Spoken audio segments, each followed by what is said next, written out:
In this beginner tutorial, I'm going to walk you through how to create a CityBLD building style preset using any art assets you have. A building style is a preset that you can assign to any building actor in your level to determine how it looks regardless of the building shape. We'll be using the building style creator tool to speed up the process. Let's get started. The first thing we need to do is collect our assets. For this example, I'm going to use this office building prefab that our partners at Scans Matter are giving away for free. Even though this prefab is a complete pre-made building, it's actually made up of modular components, which are perfect for our CityBLD style. If we look around this prefab, we can see how the modules have been assembled. We have cleanly fitting modules for each window, door, and wall piece, exactly what we want for a building style. Let's open up the blueprint, see the meshes. Here we have all the components that make up the prefab. If we click any of these, we can see the mesh asset that it uses. These are the modules that we'll use for our new building style. We want to grab the meshes we'll use and save them separately so we don't affect the original building with any changes we make. I'm going to make a separate folder for all of our building assets, and then copy the meshes over to keep things clean.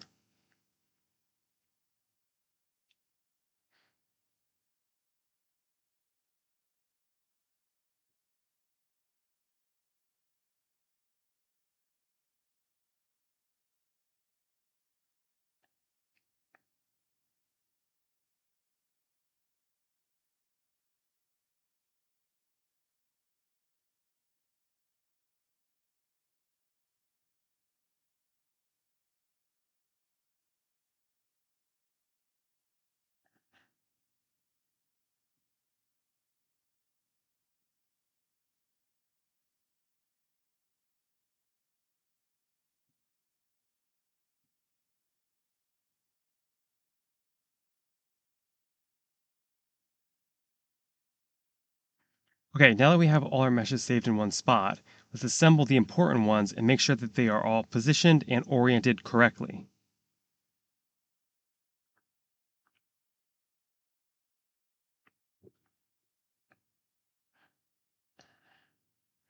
Here we've got a ground floor window, a standard window, a flip version of the standard window, and an alternate version of the standard window. Main thing we're looking for at this point is that all the modules are rectangular with cleanly fitting edges, so all these window pieces will work. We also have an inward and outward facing corner piece, which we can use as well for a little more realism. These ground floor meshes can be used, but they're designed for doors that are swapped out, so they have an empty space where the door should be. Since we can't have holes in modules, we'll need to fix that first. And next we have some generic wall pieces. We probably won't use these because of the facade of our building will mainly be windows, but we might want these to appear on the sides or back of our building later. Moving on to the trim, these pieces are also critical for getting a realistic look. This pack has straight and corner pieces, which is pretty much perfect for what we need. We've also got some random doors and other props that we can add onto our main meshes for more detail later.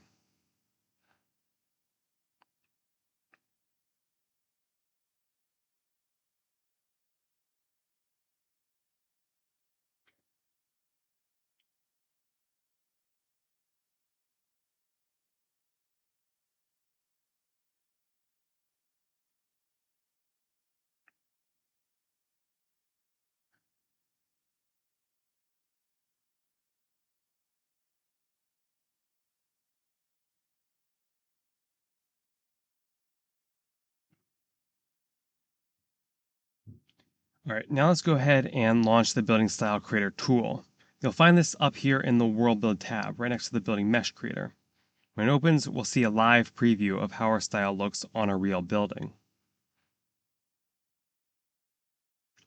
We'll walk through the different sections in a moment, but for now, let's start by giving our style a name.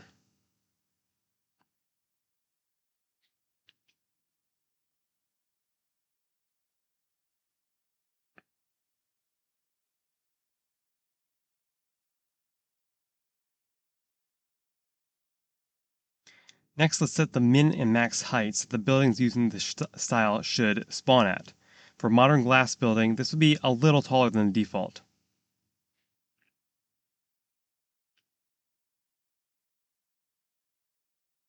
If you're not sure what a certain height number actually looks like, you can look at the current height and individual floor heights of the preview building in the details panel here.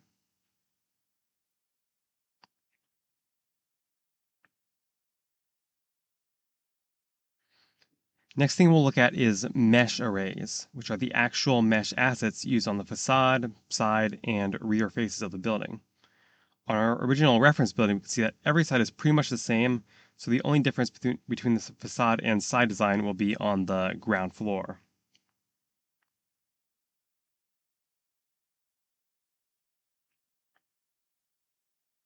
The first thing you'll notice is that these assets it's pointing to aren't actually static meshes. They are a special type of asset called building meshes.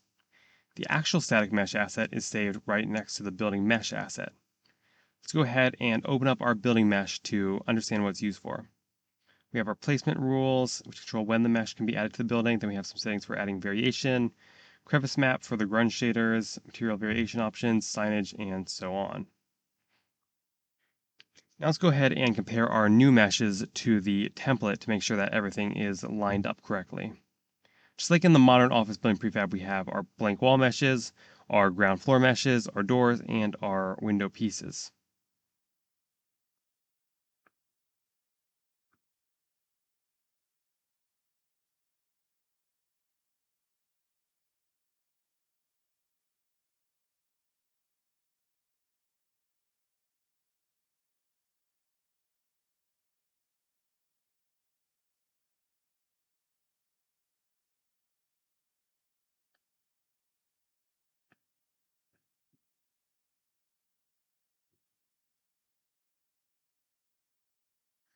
If we compare a matching piece from our new style, we can see that there is an issue here. The orientation of this new mesh is different from the orientation of the template mesh. This mesh is aligned to the green y-axis arrow, and our template mesh is aligned to the red x-axis arrow. This won't work, so we need to apply a rotation to the new mesh so it matches the template. If we go ahead and rotate the mesh in the level, we can see that a positive 90-degree z-axis rotation is needed. CityBLD actually has a built-in utility for this. So open up the mesh, right-click, and go to Rotate Static Mesh Geometry down here.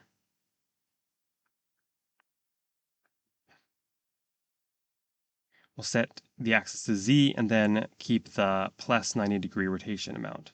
This will just bake the rotation into the mesh so we don't need to re-import it. Now we can see they're perfectly aligned and are ready to use. The pivot is on the bottom left corner and the mesh is aligned with the positive Z axis. So let's go ahead and do the same for the other meshes as well.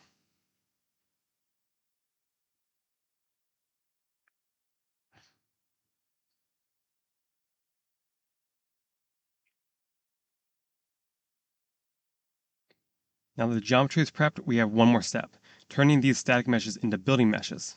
Let's go back and select these in the content browser, then we'll right click and hit Create Building Mesh Assets. The type will be Window for both of these.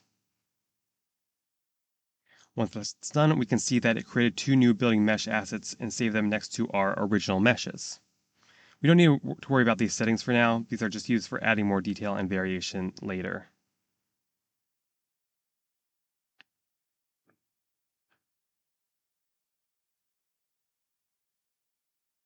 All right, let's go back to the building style creator window and swap out these template window meshes for the new ones we just created.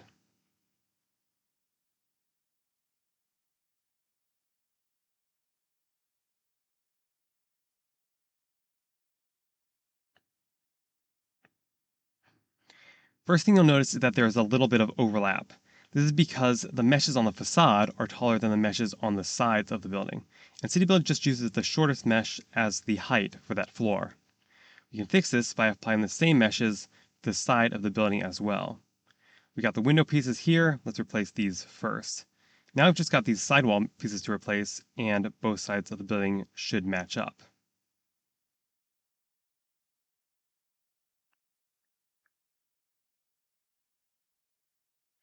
I used the other variant of our window mesh so we can get that back and forth pattern on our sidewalls.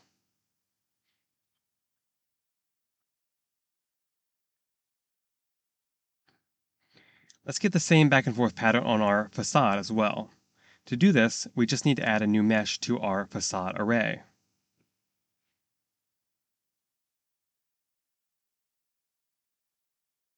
This doesn't have any effect at first because we haven't defined when it gets used. Looking through our floor rules, we can see that we have floor 1 and floor 2 right now. Floor 2 is the highest, meaning that these rules are used for all floors above the ground floor. Set a new entry to the order of placement so that it's not just using index 1. Our new alternative window mesh sits at index 3, so we'll add that to the list. We also want to check repeat pattern, so we switch back and forth between the two meshes.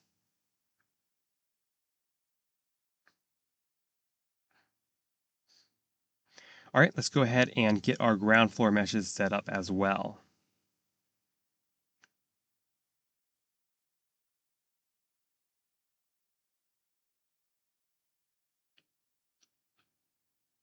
We'll just use these 3 pieces for now.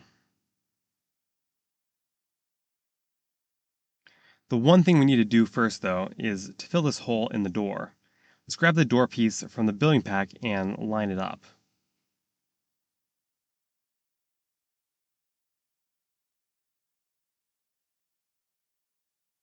We can use Unreal's Merge Actors tool to combine the 2 meshes into a usable one.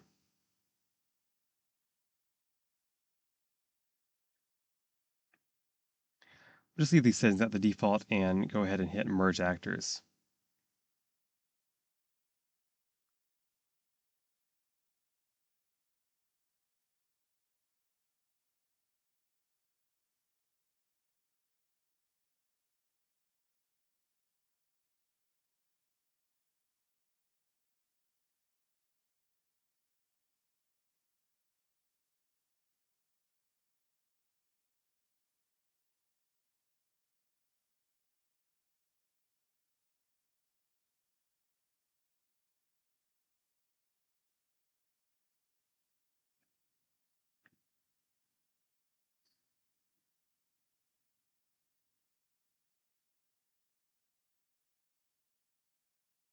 Once the merge is done, we can go ahead and apply the rotation, same as before.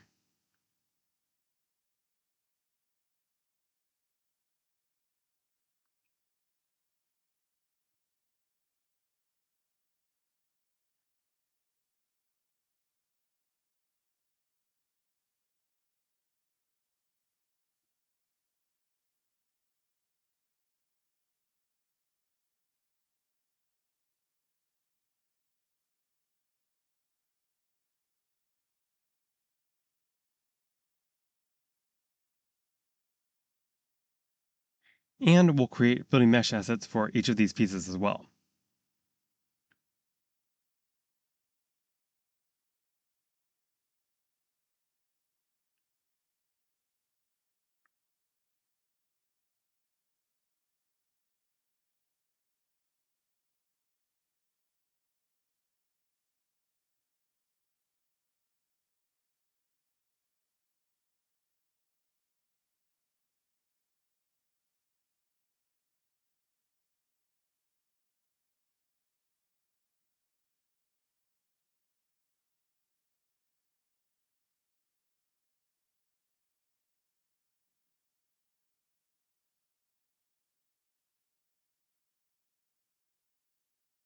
We're almost there after swapping out the template ground floor piece, but let's get a little bit more variation on the front by adding the other 2 pieces into the other array.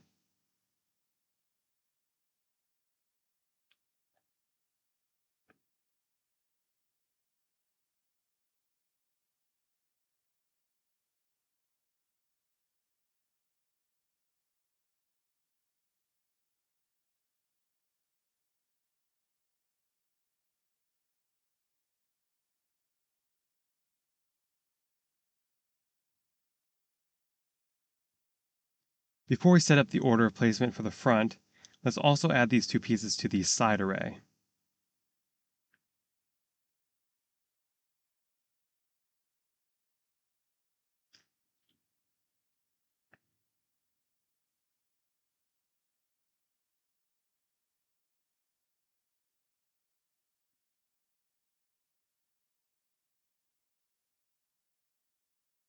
Right now, this is just repeating index 0 indefinitely. We can play around with the ordering and indices to get the pattern we're looking for.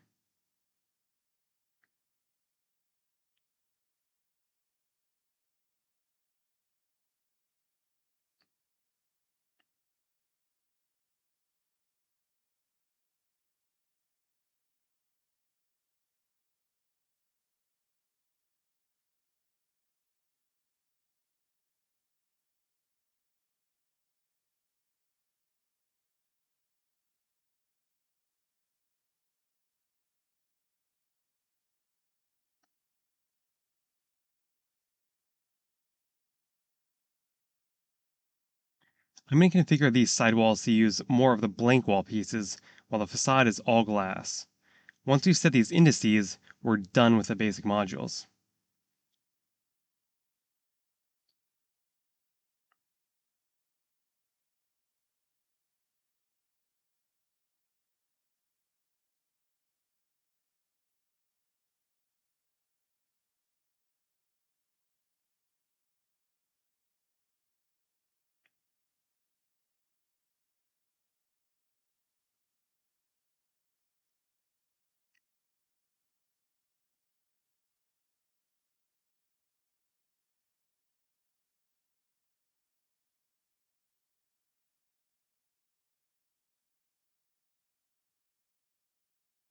Next stage is the rooftops. All we need to do here is set a roof style asset.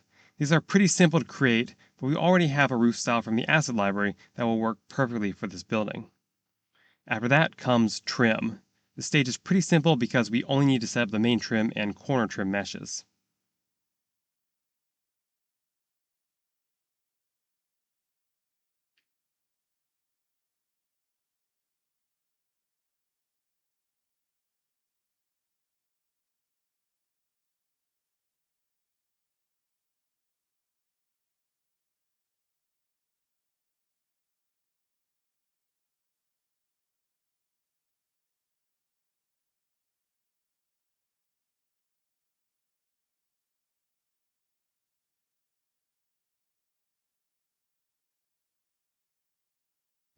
Just like before, we can see that a 90-degree rotation is needed for this new trim mesh as well.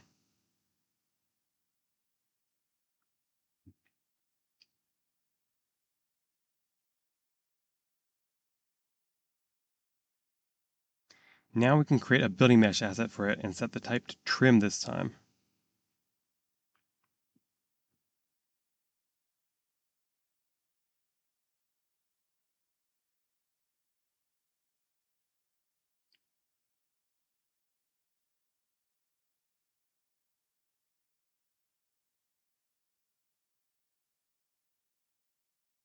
We've got the trim replaced now, but we are still missing corner pieces, so the edges are cut off too soon. Let's go ahead and add corner pieces for both the windows and the trim sections. These are the corner pieces we'll use. Let's go ahead and compare them to the corner pieces from the template.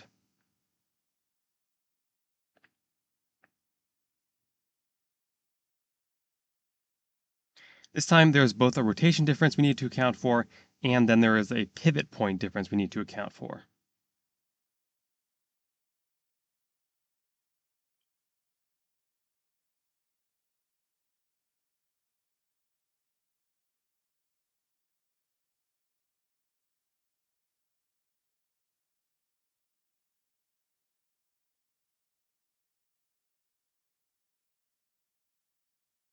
Let's find and set the corner parameter on our second floor to test out our corner piece.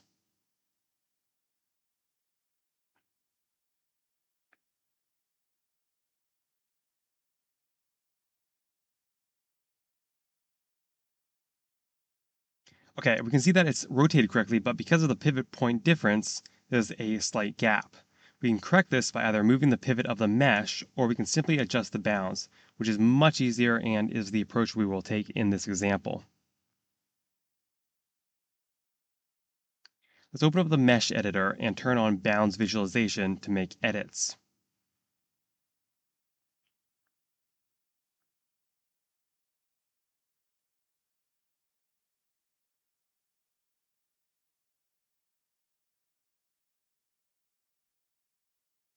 The pivot of the corner piece we're using is offset inward by a few centimeters, so we'll compensate for that by uh, shrinking the bounds slightly.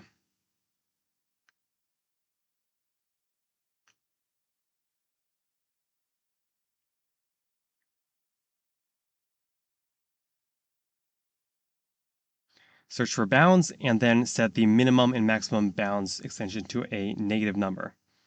It'll probably take some experimentation to get it right.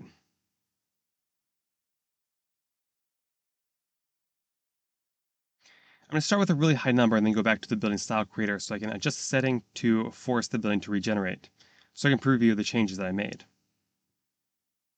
Okay, now we're seeing some overlap and flickering, which means that the number was too high. Our corner is treated as almost non-existent.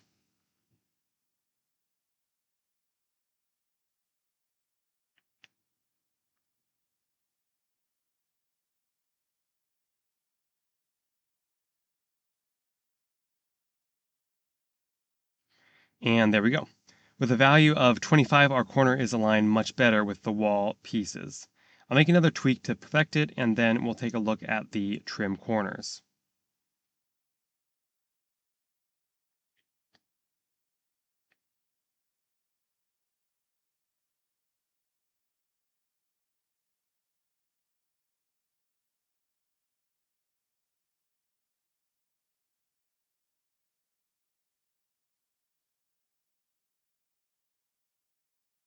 Same as before, this has a small rotation offset.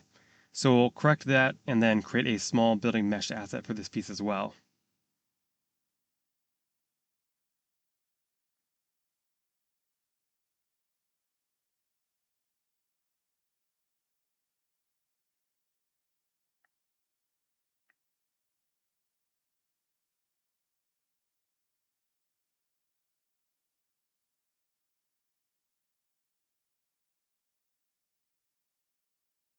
That looks good. Let's apply it to the side of the building as well, and then we're all done with the basic setup.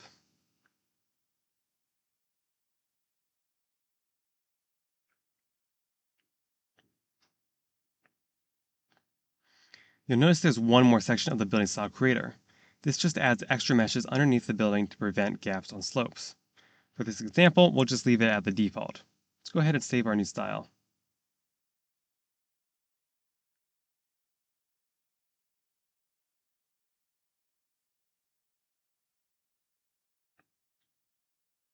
Now we can go ahead and apply this style to any building in the world.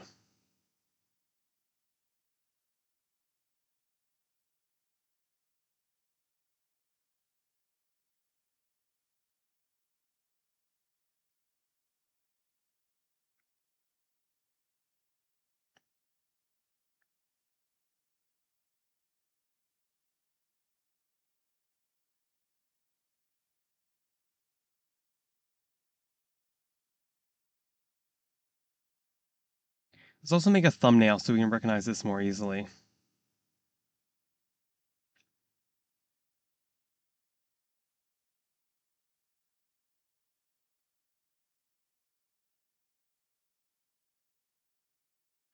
When we're ready to take this building style further, we can go through all the advanced properties in the blueprint we just created. We've got our main mesh sets again, a lot of the same placement settings that we had before. Add trim is a global switch for generated trim, and then primary mesh corner priority makes the same corners appear on both sides of the facade. Down in overrides, we have a couple options for forcing either the top or ground floor to use different meshes, and then we can also use meshes that stretch better on very short segments of the building. Take a peek at this roof style asset as well. CityBLD gives us a couple different common roof shapes to start with, and we can adjust the mesh generation parameters down here. Here we can create an array of materials to randomly choose from, and under rooftop props, we can choose what static meshes or blueprints we want to see randomly spawned on the rooftops for more detail.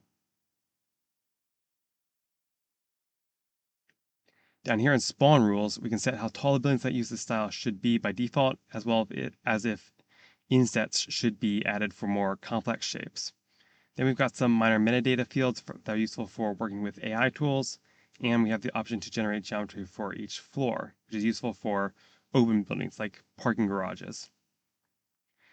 And the last step is to check how our style behaves on different shapes. Let's adjust this building shape and make it a bit more complex to confirm we're getting the look we want on any building.